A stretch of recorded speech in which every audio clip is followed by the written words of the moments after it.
This is a Healthier Michigan podcast, episode 121. Coming up, we discuss digital detoxing and why it might be worth trying out.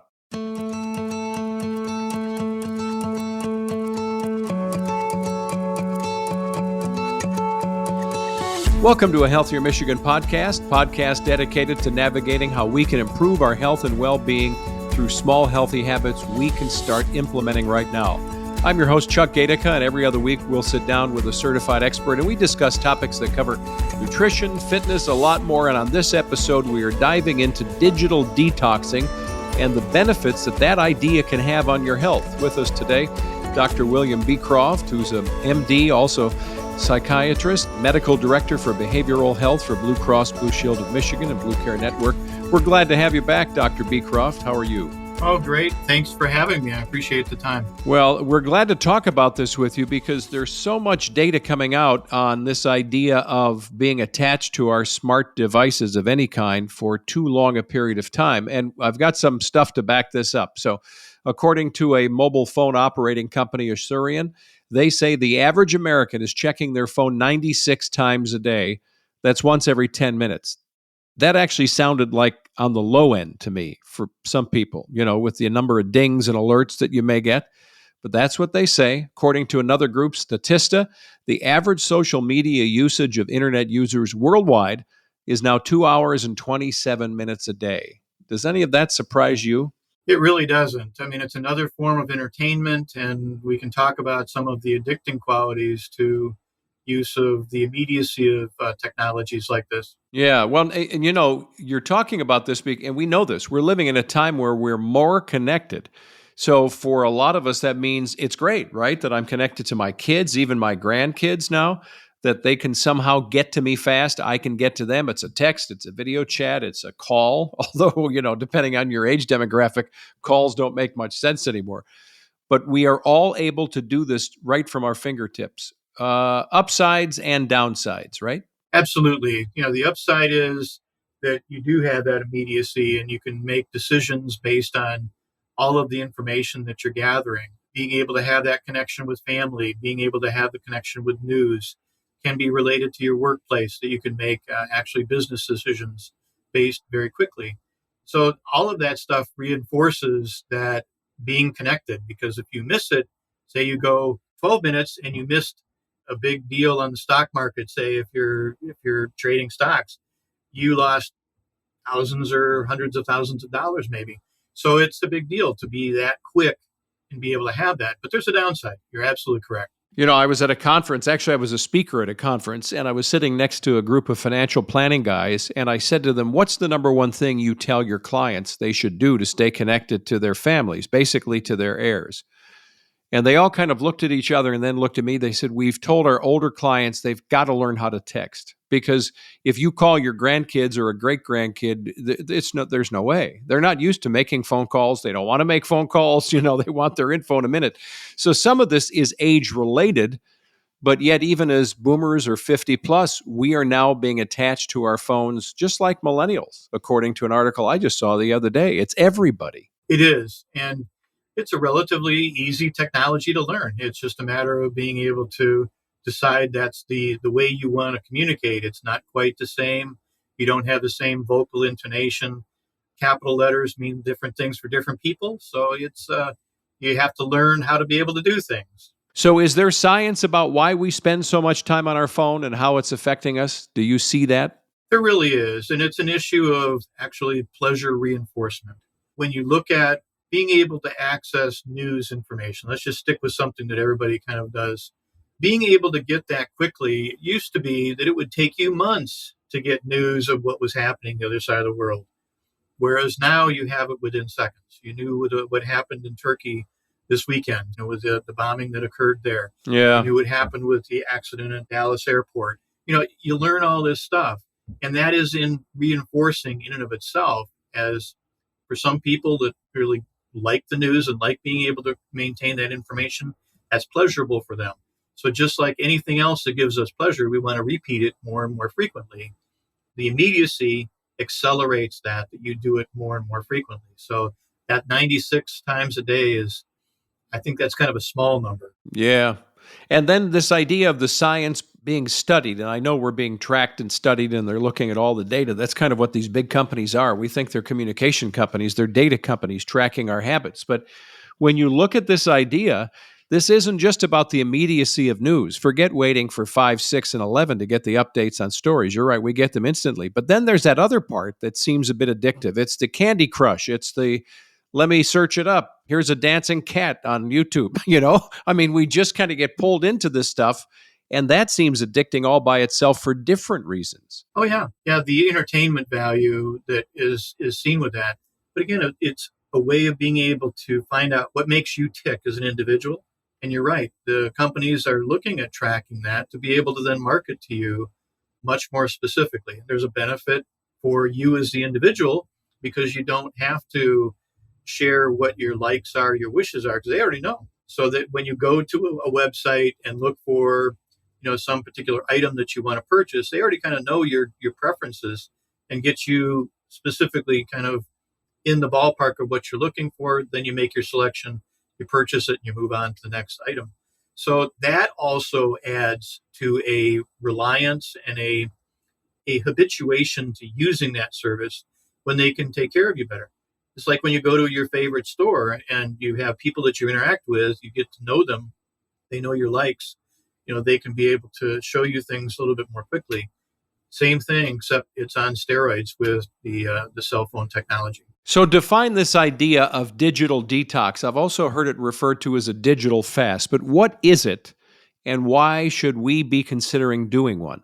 Well, just like any habituation or addiction, you recognize at some point that it is taking away from the rest of your life. And you have to get to that point of recognizing that this is not where you want to be, that you're missing out on your kids, you're missing out on your significant others, missing out on friendship relationships. And at some point, you make a decision that, hey, this is not where I want to be. And once you do that, then it's look like any other habit. You have to be able to start working your way away from that, looking at substituting other things that are pleasurable for you, maybe more so, and ideally more so than the phone. And I'll use phone generically, a digital technology of any kind, to be able to really move towards something that you want to be able to do, to shape your life in a different way. And there's also a lot of physiologic reasons in your brain that makes a difference too. You don't have that same stimulation, so you can actually sleep better at night. Those kinds of things to be able to help you be more functional in your workplace and at home. And this is a real tough thing. I mean, we're talking about digital detox or fast as if it may be a different version of the word fast. It may be kind of quick, but then there's also, in our world, we hear of retreats, an entire weekend long of going away and being quiet or going away into the woods, So what would you recommend that we all start to do in terms of getting detached for a while? How long of a period should that be to at least start this process? Well, with any habit, you have to have at least 20 trials to be able to create the habit, and usually about 30 trials to be able to decreate that habit. So this isn't something that going away for a weekend is going to somehow solve your issue, that you will come back Monday morning and you won't want to look at your phone. You have to really make a conscious effort that you want to make this change, put things in place to be able to help you make that change, and then be able to follow through with that. So things like making sure that you have physical activity 30 to 60 minutes a day, that you're not sitting looking at your phone. Just that fact that you're doing something else, even though you can take your phone with you. I know that the other step will be is that I can listen to something on my earphones. But the issue is that you're doing something that is different than just sitting looking at a phone in a passive manner. Being able to stop using the phone at dinner time or mealtime. Being able to stop using the phone at family time if you have specific time that you spend with your significant other, that you really pay attention to that person that you're with, not looking at your phone or having it in your hand or waiting for the notification to go off, all of which are reinforcing. But you actually stop, put the phone down, look at the other person in the eye, and have a conversation and interaction with them that really is meaningful. And that has pleasure and value in and of itself. So you're substituting one pleasure for another, but doing that in a methodical way. You're not trying to blend your pleasures here. You're trying to do them in a way that is helpful for you and your relationships. Make certain areas of your home no tech zones, bedroom, the living room, wherever you want to make that happen, that you put the phone down, maybe when you come in the entryway of the house, and your house is a no tech zone. You only use it in certain areas of your home. Those can be ways of actually functionally putting in structure for yourself to not allow yourself to do that behavior. You've made a choice to make the change. Now you're instituting how to be able to do that. And you just have to follow the rules you've set for yourself to be able to make that actually happen. And following those rules that you're setting, and again, it's based on your own context, that idea of 20 or 30 tries, this also implies, doctor, that we've got to have a little patience with ourselves, right? Because it is a bit like a diet or anything else. You're going to have to practice to become perfect at whatever it is you're trying to achieve with your digital detox, right? Absolutely. And you have to have contingency plans to cut yourself a little bit of slack. That you make a mistake. It's not like the whole world ended. You're going to be getting back on the horse and riding it again. So you got to do this over and over and over again until you're able to achieve that balance of where you're using the technology and the tool for what's good for you, what's good for your environment, but also good for the rest of the people and the other parts of your life that you want to have. And I think you have woven into this in just the past couple minutes, this idea of being in the moment with somebody. We've had previous episodes about that idea, that we are actually in the moment with the people, who we want to be in the moment with. But it seems to me that there's something real profound here, that when you're sitting with your kids or your spouse or your friend and you keep checking your phone, you are implying, not necessarily saying, you're implying, well, you don't matter as much. I'm really much more busy on my phone, right? And that can be a debilitating thing for a relationship. Am I wrong? Put yourself in that position. Do you want somebody to kind of do that to you? No, you don't. You really want them to be genuine and with you. And you don't have those moments. You have your phone all the time. You don't have those moments with other people. And if you don't grab them now, you won't have them. So that's the other thing to remember is you got to grab life with both hands and grab it and hang on, because you won't have it again. So if we come up with this idea of a digital detox and we now are starting to practice it, what would be some of the benefits that we would start to notice? And when would we start to notice them, that somehow we are literally detaching from this digital world that we're in? Oh, we can stay on the theme of relationships. You'll see over a period of 1 or 2 weeks, people really have more interest in you. They have more interest in being with you, asking you to do things with them, those sorts of things. When you look at your mental capability, you'll be more clear. You'll be able to more focus on the tasks that you're really wanting to work on and not be distracted and not be thinking of being distracted, thinking of the next time you're going to get on the phone. Those kinds of things will happen relatively quickly. Sleep, basically the electronic device does have a flickering to it, even though it's DC current and that sort of thing. There is a stimulation in the brain that suppresses your melatonin in your brain. That's what we use bright light therapy for people that have seasonal mood disorder. That is enough. That depression of your melatonin is the hormone that helps you go to sleep. If you depress that, then you're going to sit there awake at night longer. You're not going to get as much sleep. The sleep you have is not as restful. So if you stop doing that, say you put the phone down 60 minutes before you go to bed, same thing with TV. You stop the TV about 60 minutes before you go to bed. What's going to happen is you'll be able to initiate sleep better. Your sleep will be more restful. You'll go through the normal phases of sleep that are programmed into us for the benefit. And so consequently, the next day, you're going to feel more awake, alert, clear, attending better, have better performance at work and wherever else you want to be doing things. So you'll see that relatively immediately. Within a week, it'll be really very quick that you'll see that. Physical health, if you do those walks and that, you'll be better off too. I want to get back to that, because the physical part of this is one thing, but a lot of this is common sense. If you're putting down a device, it also kind of pushes you toward, I don't want to use the phrase old fashioned, but tried and true things of getting a little sleepy. Maybe it is time to pick up the book. How many of us get a book for a holiday and then we just keep going back to our device to play Wordle, and we don't read the book. We don't even pick it up anymore. Yeah, and it really taps into other parts of your brain, doesn't it? When you have to do something like a book, or even doing some just quiet time thinking about things that you want to do, you start to tap into your imagination. You start to tap into your creativity. It's not just given to you and all of a sudden it's kind of a done product in front of you that you enjoy. It's something that you create that is yours. that you really have to have. And that also kind of slowing you down, being able to get ready for sleep, those kinds of things also are benefits from that. Back to the physical idea, it would seem to me that even though we have a podcast that we love and we know people actually will take with them, right, when they go on a walk to be healthful and well, that oftentimes it's not a bad idea to also listen for the birds or to take that walk in the snow or whatever it is. So you're kind of taking us down that path, aren't you? To say that there's a healthfulness to this detox, to walking away from your device and just get involved in something physical. Yeah, there was actually just a story, an article that was released, at least I read about it this last weekend, about mindfulness being as effective or more so than medications for people with anxiety disorders. And mindfulness is just that, being able to be in your space, to hear the sights and sounds around you, to pay attention to the birds, pay attention to the wind, pay attention to the squirrel or the chipmunk that's running around in the leaves. Those kinds of things are really important because it helps to focus your mind and be able to actually relax, not have those chemicals that make us anxious be stimulated in our brains. And you don't need to have a drug to do that. You've got it right in your own head to be able to do that. I can just tell you that I know that I may be calm, but if I've got squirrels and birds out there when the dogs take me for a walk, I know they're there because these guys are just like bing, bing, bing. They're keeping an eye on them for me. So yeah, it's hard for me to get my eye off of that.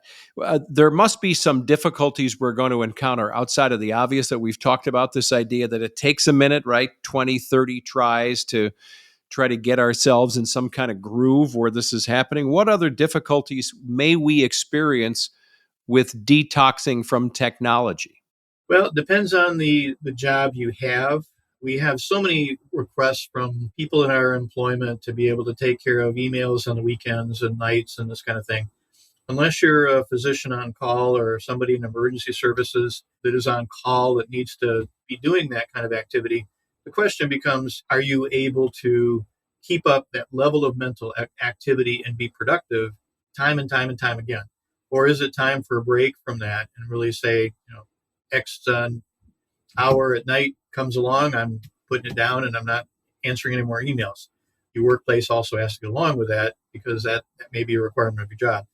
But the issue becomes that benefit of you being able to have that break actually makes you more creative. So you become a more creative employee, you become a happier employee. Again, in your family, you become a more creative and happier individual in your family life, which then directly gets back to you that you're a happier person in general. Yeah. And that's, of course, going to have effects that rub off, right? Because you're rubbing shoulder with family members and others, your friends, your coworkers. Yeah. Well, as we start to wrap this up, anything else you want to leave with us about this idea of a digital detox? I guess for me, what I'm thinking is I've got to, and I do practice this to some extent, but I've got to begin it to start it, right? I mean, if you don't begin something, you just aren't starting it. So maybe it is a New Year's resolution. Maybe that's a good way to look at it. But what other advice would you have for us? Well, I think it goes along with everything else in our lives. You have to do everything in moderation. When you start to moderate the pleasurable things of your life, you enjoy them more when you do them. But on the other hand, you're able to really spread that out across your life experience and be able to enjoy other aspects of your life. So everything in moderation is good to a point. Overdoing it, then you get into trouble. Yeah. Well, it's good to have you back with us, Dr. William Beecroft, who is a MD, a medical director for behavioral health with Blue Cross Blue Shield of Michigan and the Blue Care Network. Thanks for this advice. You've encouraged me. I have another issue I have to admit to you. I sometimes feel like if I don't return an email or a text first thing in the morning, if it's much after somebody contacted me, they'll think I'm a slacker and that I sleep in too long. And I've probably been up 2 or 3 hours. So that's something I'm going to work on as part of my resolution, is to understand that I need to give myself some elbow room and not really, maybe not care as much if somebody thinks they haven't gotten a response for 2 hours, And it may actually help them. Yeah. Well, good to have you with us, Doctor. Thanks again. Yep. Thank you for the time today. Appreciate it. Sure thing. Hey, thanks for listening to A Healthier Michigan podcast. It's brought to you by Blue Cross Blue Shield of Michigan. If you like the show, you want to know more, check us out. You can go online at ahealthiermichigan.org/podcast. You can leave us a review or a rating on Apple Podcast or Spotify. You can follow us if you like on Facebook, Instagram, or Twitter, and you can get new episodes, old episodes on your, speaking of smart devices, on your smartphone or your tablet. Be sure to subscribe to us on Apple Podcasts, Spotify, or your favorite podcast app. And if you take a break from listening to us from time to time, we won't tell. I'm Chuck Gaidica. Be well.